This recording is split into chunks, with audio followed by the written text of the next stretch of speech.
ഇവിടെ നാദാപുരത്ത് തന്നെ ഇദ്ദേഹം സലഫിയുമായി സംസാരിച്ചപ്പോ അയാളെ ക്ലിപ്പിൽ വരെ വഞ്ചന നടത്തിയ ആളാണ് സാക്ഷാൽ പേരോട് സഖാഫി. ഞാൻ അതിനു വേണ്ടി അയാളോട് വാദിച്ചിട്ടുള്ള കാലത്ത് ഒരിക്കൽ അയാൾ പ്രഭാഷകരുടെ മീറ്റിംഗ് നടക്കും എന്നോട് പറഞ്ഞു, നാദാപുരത്തെ പ്രത്യേക രംഗങ്ങളൊക്കെ നിങ്ങളെ പ്രസംഗത്തിൽ കേൾപ്പിക്കണം. ഞാൻ പറഞ്ഞു, ഏതാ കേൾപ്പിക്കേണ്ടത്? അപ്പൊ അയാൾ പറഞ്ഞു, ഞാൻ സലഫിയോട് ചെരുപ്പടക്കാൻ പറഞ്ഞു, നിങ്ങൾ കേട്ടിട്ടില്ലേ? ഞാൻ പറഞ്ഞു, കേൾപ്പിക്കാൻ പറ്റില്ല, പൊട്ടത്തരാണ്. ഞാൻ ആ രണ്ടും കേട്ടതാ.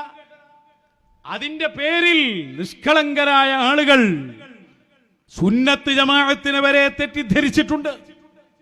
ആറ്റിങ്ങൽ മുഖാമുഖം, ആ ആറ്റിങ്ങൽ മുഖാമുഖത്തിൽ ഇദ്ദേഹം പ്രസംഗിക്കുന്ന ഒരു പ്രസംഗമുണ്ട്.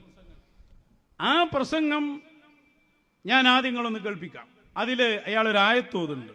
അവിടുന്നാണ് വിഷയം. ഫൈൻ തുബിന ലക്കും അൻ ശൈഇൻ മിൻഹു നഫ്സൻ ഫകുലൂഹു ഹനീഅൻ മരീഅ. ഈ ആയത്ത് ആറ്റിങ്ങൽ മുഖാമുഖത്തിൽ പേരോട് ഓതുന്നുണ്ട്. ആയത്തിലുള്ളത് എങ്ങനെ? ഫൈൻ തുബിന ലക്കും അൻ ശൈഇൻ എന്നാണ്. പേരോട് അവിടെ ഓതിയത് എങ്ങനെയാണ്? മിൻ ശൈഇൻ എന്നാണ്. അന്ന് പോയി മിന്ന ഓതിയത്. സ്വാഭാവികമായിട്ട് സംഭവിക്കാം. ആ രംഗം ആദ്യങ്ങൾ കാണി. ആ സ്ത്രീകൾ നിങ്ങൾക്ക് നല്ല സന്തോഷത്തോടെ വല്ലതും തന്നാൽ, വല്ലതും നിങ്ങൾക്ക് സന്തോഷത്തോടെ തന്നാൽ, അപ്പോ ഇയാൾ ഓതിയപ്പോ മൊത്തം തെറ്റിപ്പോയി. കാരണം എന്താ?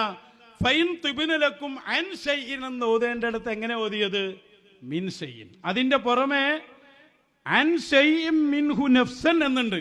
അത് ഓതിയില്ല. എന്നിട്ട് ഫകുലൂഹു ഹനീഅൻ മരീഅ എന്ന് ഓതി. അപ്പൊ ഈ വിഷയം സലഫി വെല്ലുവിളിക്കുകയാണ്. എന്താ ചോദ്യം? താങ്കൾ ഓതിയ രൂപത്തിൽ ഒരു ആയത്ത് പരിശുദ്ധ ഖുർആനിൽ കാണിച്ചു തന്നാൽ താങ്കളുടെ ചെരുപ്പ് ഞാൻ എടുക്കാം. ഇതാണ് വെല്ലുവിളി. ഓതിയത് എങ്ങനെ? മിന്നുള്ളത് അന്നാക്കി, അന്നുള്ളത് മിന്നാക്കിയിട്ട് ഓതി. അതിന്റെ പുറമെ ആയത്തിൽ ഒരു ഭാഗം കട്ടു. ഇതുപോലെ ഖുർആനിൽ ഉണ്ടെങ്കിൽ എന്നാണ് സലഫിന്റെ വെല്ലുവിളി. ഇയാൾ എന്താ ചെയ്തെന്നറിയോ? ഇയാൾ പാവപ്പെട്ട കൗമിനെ നാദാപുരത്ത് ഒരുമിച്ച് കൂട്ടിയിട്ട് ഇയാൾ പറഞ്ഞു, ഇതാ സലഫി വെല്ലുവിളിക്കുകയാണ്. പരിശുദ്ധ ഖുർആനിൽ ഫൈൻ തിബിനലക്കും എന്നൊരു ആയത്ത് കാണിച്ചു തന്നാൽ ചെരുപ്പെടുക്കാമെന്ന സലഫി പറഞ്ഞത്. ഇതാ ആയത്ത്. ആയത്ത് സലഫിന് ഓതുണ്ട്. എന്നിട്ട് ആ വെല്ലുവിളിയാണ് മാറ്റിയാണ് ഈ ചങ്ങാതി ഈ ഹൈവാൻ ചെയ്യണത്. നിങ്ങൾ മനസ്സിലാക്കണം. ഇയാള് തെറ്റി ഓതിയപ്പോ അങ്ങനെ ഒരു ആയത്തുണ്ടെന്നാ ചോദ്യം. ഇയാള് ഫൈൻ തിബിനലക്കുന്നുള്ള ആയത്തുണ്ടോന്നാക്കിയത്. എന്ത് സൂക്ഷ്മത! എന്നിട്ട് ഭയങ്കര ജോറിൽ വെല്ലുവിളി സ്വീകരിക്കുന്ന രംഗം വന്നിട്ട് കൊടുക്ക്. ആറ്റിങ്ങൽ മുഖാമുഖത്തിൽ നിങ്ങൾ ഇപ്പോ ഓതിയ ഫൈൻ തിബിനലക്കും എന്ന് നിങ്ങൾ ഓതിയ രൂപത്തിൽ ഒരായത്ത് കാണിച്ചു തന്നാൽ പേരോടായി പ്രസംഗം ഇന്ന് നിർത്തും. ഇന്ന് നിർത്തിയേക്കും ഈ പരിപാടി. ഇവിടെ നിന്റെ ചെരുപ്പിടിച്ച് നടക്കും ഞങ്ങള്. കള്ളം അല്ലാടെ പേരിൽ പറയേ. ആയത്ത് കണ്ടോളി. ഫൈൻ തിബിനലക്കും നോക്കോ. ഫൈൻ തിബിനലക്കും എടുക്കടോ ചെരുപ്പ്. എടുക്കാൻ പറ്റി.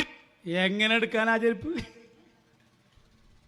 അപ്പൊ ആ സലഫിന്റെ ആ ഭാഗം മാത്രം കേട്ടു. ഫൈൻ തിബിനലക്കും എന്ന ആയത്ത് ഖുർആനിലുണ്ടെങ്കിൽ ദാ നോക്കി തിബിനലക്കും എടുക്ക് ചെരുപ്പ്. ഞാൻ അയാളോട് മുഖത്ത് നോക്കി പറഞ്ഞിട്ടുണ്ട്, ഇത് നിങ്ങളുടെ പ്രവർത്തകർ സലഫിന്റെ പ്രസംഗം കേൾക്കാത്തത് കൊണ്ട് താങ്കൾ രക്ഷപ്പെടുന്നതാണ്. ആ പൊട്ടത്തരം ക്ലിപ്പിട്ട് പറയാൻ എന്നെ കിട്ടൂല. ഞാനും അയാൾ ആദ്യം തെറ്റിയ വിഷയം അവിടെയാണ്.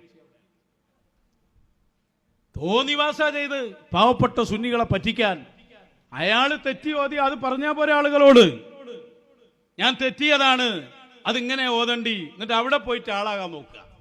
അങ്ങനെയാണ് പലരെയും നിങ്ങൾ വഹാബികളാക്കിയത്.